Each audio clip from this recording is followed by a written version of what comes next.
사실 여기 계신 분들은 성별도 다르고 어쩌면 인종이 다를 수도 있고 세대도 다른데요. 우리의 서로의 다름이 차이일 뿐이지 차별이 되어서는 안 되잖아요. 그런 감각들을 오늘 이 시간에 가져가시기를 희망합니다. 두 번은 없다. 지금도 그렇고 앞으로도 그럴 것이다. 반복되는 하루는 단 한 번도 없다. 두 번의 똑같은 밤도 없고 두 번의 한결같은 입맞춤도 없고 서로 다를지라도 지금 하려는 말의 주어를 남자 또는 여자에서 사람으로 한번 바꿔보세요. 그러면 내가 하는 말의 의도가 그나마 잘 전달될 겁니다. 또 직장에서 친근감 표현, 이것도 사회적 거리를 유지하는 게 필요합니다. 또 마지막으로 사생활은 공유 폴더가 아니라고 하는 것, 이 세 가지를 꼭 기억하셔야 될 것 같아요. 나를 믿고 나와 함께 일하는 동료를 믿고 또 내가 선택한 이 조직을 믿으면서 성평등한 조직 문화를 한번 만들어 보고자 노력하시는 게 어떨까요? 이제 저는 현재는 도의원이지만 제가 이 직전에 실질제빵소를 운영할 때는 저희는 여성의 고용률이 훨씬 더 많고 그러면서 저는 복지를 최대한 많이 신경을 썼었어요. 여성들이 일하기 좋은 곳. 그래서 저의 최대의 목표는 뭐였냐면 저희가 기업이 성장할수록 꼭 옆에 유치원을 설립해서 정말 여성이 아이를 옆에서 돌보면서도 기업이 그거를 복지로서 도움을 주는 기업을 만들고 싶다. 제가 페이스북에도 썼던 제 목표가 있었습니다. 저는 그 정도로 저도 여성으로서 그런 고민을 하면서도 정말 여성이 일하기 좋은 기업이라도 만들고 싶다라고 했던 생각을 했었던 적이 있었던 것 같아요. 그래서 저도 지금 도의원으로서도 그런 정책적인 부분들 좀 살피고 제가 할 수 있는 역할들을 하고 소리 낼 수 있는 부분들을 소리 내는데 저는 같이 공감해주고 그리고 같이 관심 가져주고 해야 이런 것들이 더욱 실현이 가능하고 많은 변화가 될 거다라고 생각하고 있습니다. 좀 여기까지 일단 저는 말씀을 드리고 마이크를 넘기도록 하겠습니다. 감사합니다. 현재 대다수를 이루고 있는 성차별은 어쩌면 드러난 불평등이 아니라 좀 더 고차원적이고 좀 더 복합적인 그런 불평등이 된 것이 아닐까라는 생각이 듭니다. 당연한 열애, 기회의 박탈 등이 있을 것 같고요. 특히 이 불평등의 가장 큰 문제라고 생각하는 지점은 이것을 극복하지 못하면 개인의 탓이 된다는 것입니다. 이것은 어디까지나 저의 개인적인 견해일 수도 있는데요. 우리가 해결하지 못한 지점은 우리의 노력 때문인가 라는 생각을 저는 한번 좀 고민해 볼 필요가 있다고 생각이 듭니다. 저희가 불편하더라도 꺼내놓고 이야기하고 그 자리에 모두가 균형 잡힌 참여를 하는 사회가 되면 저희가 이야기했던 문제들이 조금 더 문제들이 해결될 수 있을 거라고 생각이 듭니다. 이것을 제도화하고 이런 사회가 구현될 수 있도록 노력할 거고요. 여기에 오신 많은 분들처럼 저희가 늘 함께하기를 바랍니다. 감사합니다. 저희가 2020년을 넘어가면서 또 다른 지표를 이제 저희가 관리를 하기 시작하는데 남성 육아휴직률을 이제 관리를 하기 시작합니다. 그러면 그 정도가 어느 정도 됐을까요? 여성이 쓰는 육아휴직률과 남성이 쓰는 육아휴직률이 제 기억으로 2019년에는 한 10% 여성이 100명을 쓰면 남성이 10명을 쓰는 구조였습니다. 그러니까 약간 어떤 역할이 고정되어 있었던 시기였던 것 같은데 작년 통계를 제가 이제 오늘 이 토론이 있다고 해서 찾아보니까 30%까지 올라왔습니다.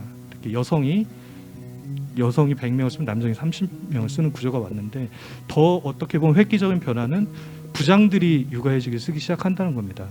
예전에는 관리자급이 무슨 육아휴직을 쓰느냐 이런 얘기가 있었는데 그렇게 조금 육아와 관련해서는 변화가 있는데 저희가 서류 전형에서 면접 전형으로 갈 때 한 가지 그 기준이 있습니다. 제 기억 정확하지는 않지만 2019년까지는 여성이 최소 25% 이상 합격을 해야 된다. 채용 목표제가 있었고요. 근데 그 2020년을 넘어가면서 변화가 좀 있습니다. 정확한 연도는 아닌데 양성으로 바뀌었습니다. 어느 하나의 성이 25% 넘어가야 된다. 그러니까 사회적 인식도 약간 그렇게 바뀌고 있고요.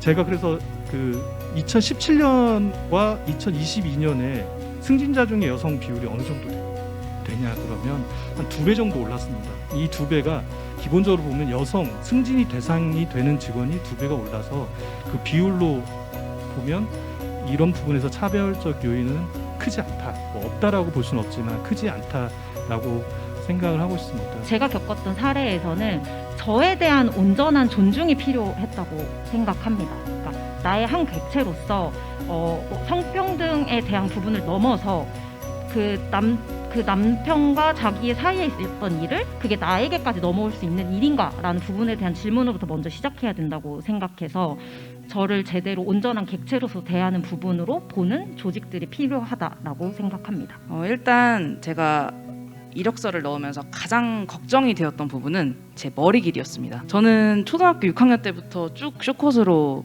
살아왔고 또 대학교를 졸업해서도 그렇고 구직을 할 때도 숏컷 상태였어요. 그래서 제가 15년 전에 처음 머리를 자를 때와는 달리 이제 여자의 하나의 머리 스타일로 인식이 되고 있는 요즘이긴 하지만 여전히 면접 시에는 또 어떤 공적인 자리에서는 여자가 여자다워야지, 여자는 머리가 길어야지, 숏컷, 단발까지는 괜찮은데 숏컷 이런 분위기가 굉장히 팽배해 있더라고요. 그래서 면접 때 실제로 머리가 굉장히 짧은데 이런 사무적인 업무를 할 수 있겠냐라는 질문을 들었었습니다.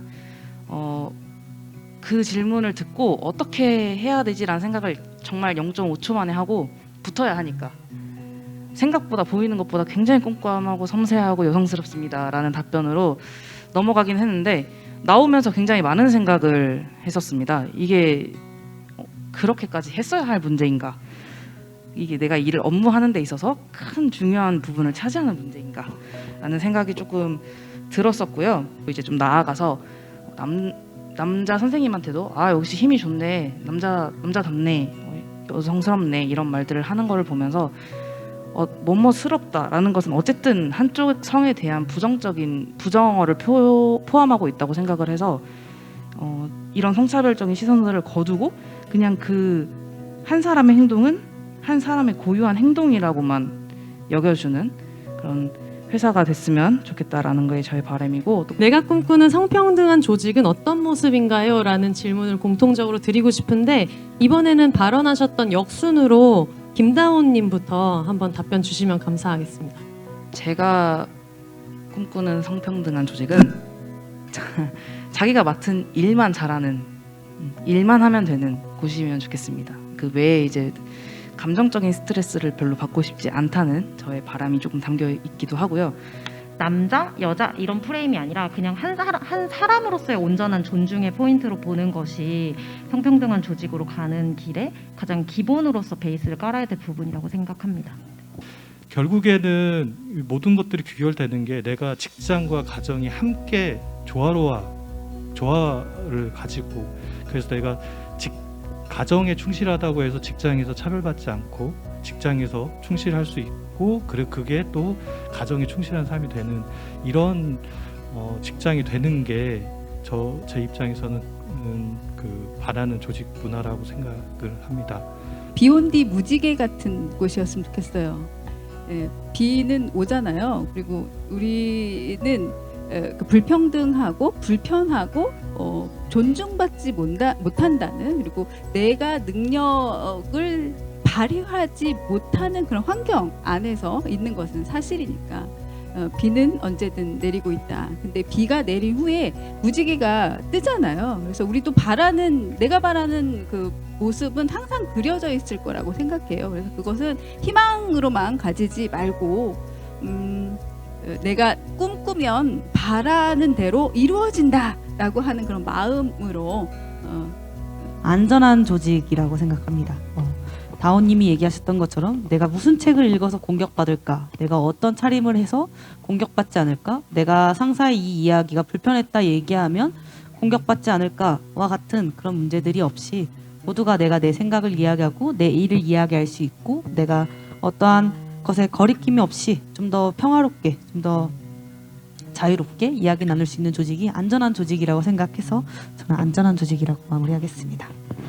아까 이제 마지막에도 처음에 말씀 주신 건 맞는 것 같아요. 정말 일만 내가 하고자 하는 일만 잘하면 그거를 사람으로서 그 역량이 평가되는 그런 안정적인 조직이 제일 성평등하게 운영될 수 있는 조직이지 않을까 그냥 잠깐 앉아 있는 사이에 고민을 한번 해봤습니다.